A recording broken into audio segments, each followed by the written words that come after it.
Hi guys, welcome back to my channel Byte Benders. और आज हम डिस्कस करने वाले हैं बैकग्राउंड टास्क्स। अब बैकग्राउंड टास्क क्या होते हैं और हमें इनकी ज़रूरत क्यों है, और बैकग्राउंड टास्क के डिफरेंट नेम्स क्या क्या हैं, आज हम वो जानेंगे। तो चलिए शुरू करते हैं।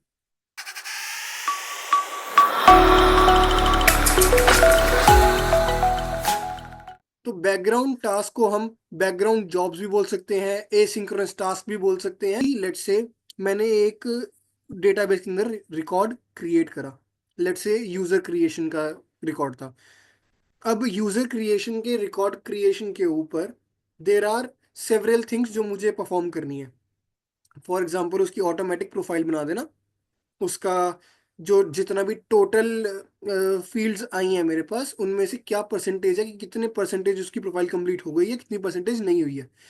सेकेंड थिंग, यूजर को ईमेल भेजना कि उसकी अपनी ईमेल वेरीफाई करो, राइट। एंड उसके साथ साथ there can be multiple task as well. अगर मेरी सिंगल एपीआई कॉल है जो कि क्रिएट है, या फिर मैं फ्रंट एंड को बोलूँ कि front end multiple API calls करे, यहाँ पे ये होगा, यहाँ पे ये होगा, यहाँ पे ये होगा, बट फ्रंट एंड के ऊपर ये चीजें नहीं डालनी चाहिए। तो कहाँ पे लोड आएगा? बैक एंड के ऊपर। अब बैक एंड को भी लाइट रखना होता है हमें। लाइट इन द सेंस कि 1 सेकंड के अंदर अंदर आपकी एपीआई रिस्पॉन्स रिटर्न कर रही है, राइट। तो अब इस केस में हम क्या सोल्यूशन लेकर आए जो हमें इस प्रॉब्लम से निकाल ले, साथ में हमारा टाइम भी हैम्पर नहीं हो रहा, और कल को अगर लोड बढ़ भी जाता है तब भी उस सिस्टम पे फेलियर ना हो। तो उस केस में हम बैकग्राउंड टास्क बनाना स्टार्ट करते हैं। अब background task, it is just a thread जो कि एक टास्क को परफॉर्म कर रही है, invoked by our main thread.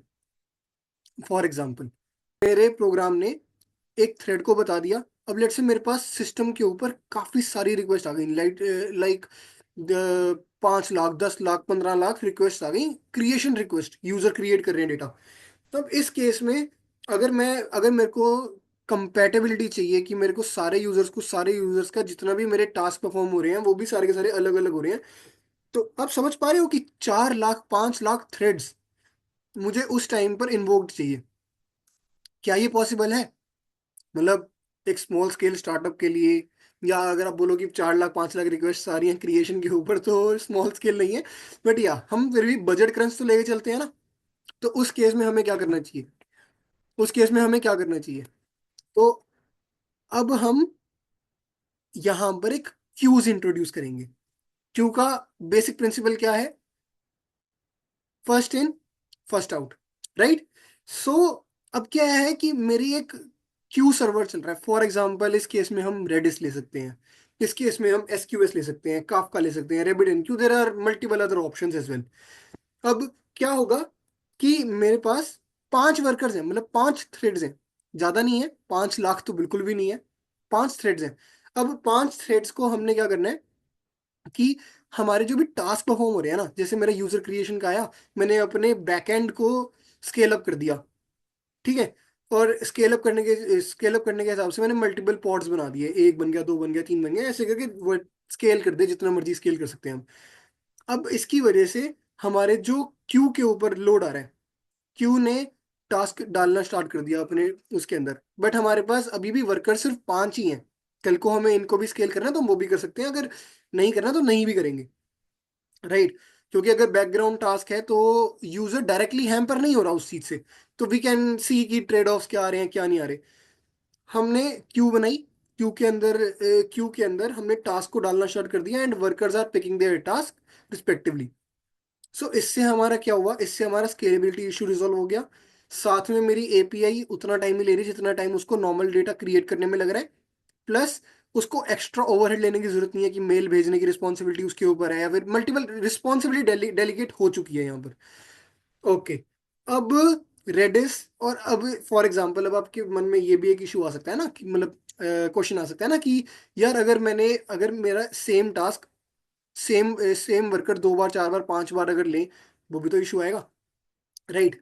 So there is a basic principle. क्या होता है कि अब रेडिस के अंदर आपने जैसे ही किसी की को रीड करा, वो की वहां से रिमूव हो जाती है। रिमूव होने के बाद वो अपना टास्क परफॉर्म करते हैं, टास्क परफॉर्म होने के बाद वो, अगर टास्क वर्क सक्सेसफुल हुआ तब वो वहां से रिमूव ही रखेगा की को, मतलब जो टास्क आपने शेड्यूल करा था वो मतलब टास्क आपने जो बैकग्राउंड में दिया था वो वैसे ही वहीं से हट गया फिर वो। और सक्सेस का मैसेज आ गया, और सक्सेस का आपके पास एक सक्सेस क्यू भी होती है जिसके अंदर आपका स्टोर हो जाता है। एसक्यूएस के केस में और काफका के केस में, काफका इम्यूटेबल होता है। इम्यूटेबल होने के चक्कर में हम वहां पे डिलीट नहीं कर सकते टास्क को। तो what we can do is कि आप ना मल्टीपल काफका के पार्टीशंस बना दो, तो देर आर मल्टीपल वेज जिसके थ्रू आप इन चीजों को हैंडल कर सकते हो। इसके बाद देर आर सर्टेन टूल्स जो बैकग्राउंड टास्क बनाने में हमारी हेल्प करते हैं। तो मेनली AWS लैम्डास। लैम्डास आपने डायरेक्टली सिंक कर दिया कि रेडिस के ऊपर है, या फिर आप काफका या एसक्यूएस को किसी को भी रीड करवा रहे हो तो आप डायरेक्टली लैम्डा से करवा सकते हो। अब लैम्डा का ऑल्टरनेटिव होता है Google cloud functions. Google cloud functions को भी आप सेम तरीके से यूज कर सकते हो। पाइथन के अंदर क्या होता है कि आपने सेलेरी वर्कर्स बना दिए जो कि आपकी क्यू को लिसन कर रहे हैं and they are performing their task. इसके बाद मल्टीपल कंज्यूमर्स भी बनते हैं। आप कंज्यूमर्स के अंदर जैसे फॉर एग्जांपल लॉगस्टैश को यूज कर सकते हो, जावास्क्रिप्ट हो गया, गोलैंग हो गया। तो there are n number of tools. अगर उसके ऊपर वीडियो चाहिए होगी तो मैं एक सेपरेट वीडियो उसके लिए भी बना सकता हूँ। Thank you.